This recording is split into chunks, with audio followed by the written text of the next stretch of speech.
சே ஏப்பா பெஸ்ட்டோ பெறமா 2ஆம் number office போட்டிருப்பான். எல்லா இடங்களும் பெண்ணு ஆணுமா இணைஞ்சி உட்காந்துருக்கேன்.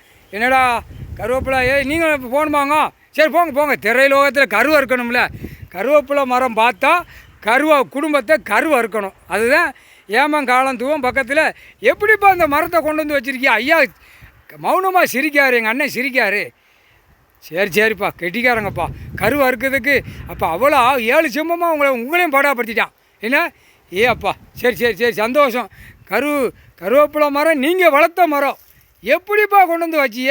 ஈஸ்வர மகனே திகைச்சு போய் நிற்கான். என்னடா நம்மளே வைக்கல கருவேப்பிலை மரத்தை, எப்படி வந்துச்சுன்னா வப்பன்ட்ட கேட்க வப்பன் மௌனமாக சிரிக்கார். சரியா? சரி சந்தோஷம். இப்போ கருவேப்பிலை போகிறது கணக்கு என்ன தெரியுமா?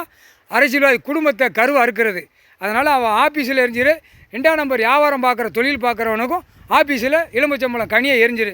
ஏப்பா என்னப்பா என்னையே பார்க்க? என்னப்பா பார்க்கலையா? ரொம்ப நாள் ஆச்சா விசிட்டு போகிறாமல் பார்க்கலையா? பார்த்துக்கு வந்து நிற்கோம்ல. என்னப்பா நாங்கள் முன்னாடி தான் நிற்கோம். எங்கள் அண்ணனு பயந்து கணக்கு போட்டுக்கிட்டு இருக்கோம்ப்பா. என்னப்பா? ஆமாம் மும்பையில் ஆரம்பிச்சிட்டாரு மழை. அங்கே போக முடியாது. ஏக்கு முனியப்பாரா இல்லை கூட்டு போங்க உள்ளே போங்க. ஜடான்னு கட்சி ஆஃபீஸு 2ஆம் நம்பர் வியாபாரம் பார்க்குற ஆஃபீஸில் போட்டு இந்த எலும்புச்சம்பளம் கனியை எரிஞ்சிட்டேன் சோழி முடிச்சு போவான். நசுக்கி எடுத்து போடுவார்.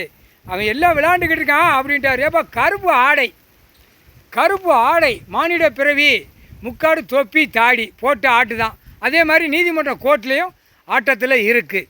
எப்படி? கருப்பு ஆடை எப்படி?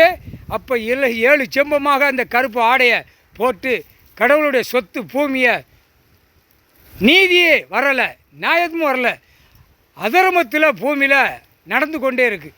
அப்போ கணக்கு முடிக்கார். இது முக்காடு தொப்பி தாடி புரிவான்.